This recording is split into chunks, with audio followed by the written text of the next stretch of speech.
আসসালামু আলাইকুম গাইস, তোমাদের সবাইকে আজকে নতুন একটি ভিডিওতে স্বাগতম।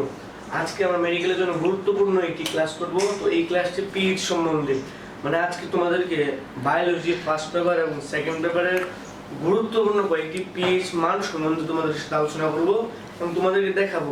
তোমাদের জন্য খুবই গুরুত্বপূর্ণ, কারণ মেডিকেলে বা প্রত্যেকবারই পিএইচ থেকে একটি প্রশ্ন আসার সম্ভাবনা 90%। তোমরা যদি এগুলো ভালো করে যদি পড়ো তাহলে ইনশাআল্লাহ ভালো কিছু করতে পারবে। তো দেখো একটু হালকা, এখানে কি যে রক্তের পিএইচ 7.35 থেকে 7.45। দেখো এটা টেকনিকে মুখস্থ করো, কিন্তু একটা জিনিস সবচেয়ে বড়, গড়মানটা কিন্তু সরাসরি মুখস্থ রাখতে হবে, সেটা কিন্তু কোনোভাবে ভোলা যাবে না। গড়মানের হিসাব আলাদা, যেটা গড়মান আছে এটা সরাসরি মুখস্থ করবে 7.4, বুঝতে পারছো?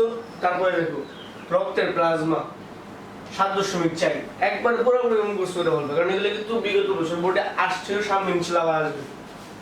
পাকস্থলী রসের 1 থেকে 2, অগ্ন্যাশয় রস 7.1 থেকে 8.2, তারপরে দেখো যে পিত্ত রস 7.0 থেকে 8.0, মানে 7 থেকে 8 বললেও কোনো সমস্যা হবে না। তারপর ক্ষুদ্রান্ত্রের রস, এটা হলো 7.6, মূত্র 4.5 থেকে 8.0। দেখো এখানে কিন্তু একটা গড় আছে 6, ভালো করে মনে রাখতে হবে যে গড় হলো 6, বেশিরভাগ কিন্তু গড় পিএইচটা আছে। তারপরে মাটির পিএইচ কত 5.5 থেকে 7.0। তারপর মাতৃদুগ্ধর পিএইচ কত 6.2 থেকে 6.9।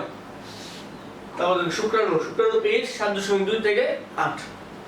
কোষীয় তরল 7 থেকে 7.2, অশ্রু 7.4, লাইসোজোম 4.8 থেকে 5.0, ভ্যাকিউম 5 থেকে 5.5, বিশুদ্ধ পানি 7। এটা কিন্তু মুখস্থ, বিশুদ্ধ পানি, এখানে পানি বলতে তোমরা বিশুদ্ধ পানি বুঝবে। বিশুদ্ধ পানি বেশ কত 7। তারপর পেপসিন আর ট্রিপসিন, এগুলো কিন্তু তোমার পাকস্থলী চ্যাপ্টারের, যে পেপসিন কত পিএইচে গেলে সেটা সক্রিয় হয় পিএইচ 2, তারপর ট্রিপসিন কত পিএইচে গেলে সেটা সক্রিয় হয় 8। শেষ। এগুলো ভালোভাবে তোমরা লিখে নাও, খাতার মধ্যে নোট করে নাও, কারণ এগুলো ছাড়া কিন্তু তোমরা মেডিকেল প্রিপারেশন পূর্ণপূর্ণ হবে না। পরীক্ষার আগের দিন, মেডিকেল পরীক্ষার আগের দিন তোমরা এগুলো ভালো করে মুখস্থ করে যাবে, ইনশাআল্লাহ তোমরা মেডিকেল চান্স পাবে। এবং এখান থেকে একটা প্রশ্ন আসে, তোমরা শুধু প্রশ্ন মিস করবে কেন? কারণ একটা প্রশ্নের কারণে কিন্তু 4000-5000 স্টুডেন্ট তুমি পিছিয়ে ফেলতে পারবা। সুতরাং খুবই গুরুত্বপূর্ণ জিনিস। তো আজকে এই পর্যন্ত, আগামী ক্লাসে দেখা হবে। আসসালামু আলাইকুম।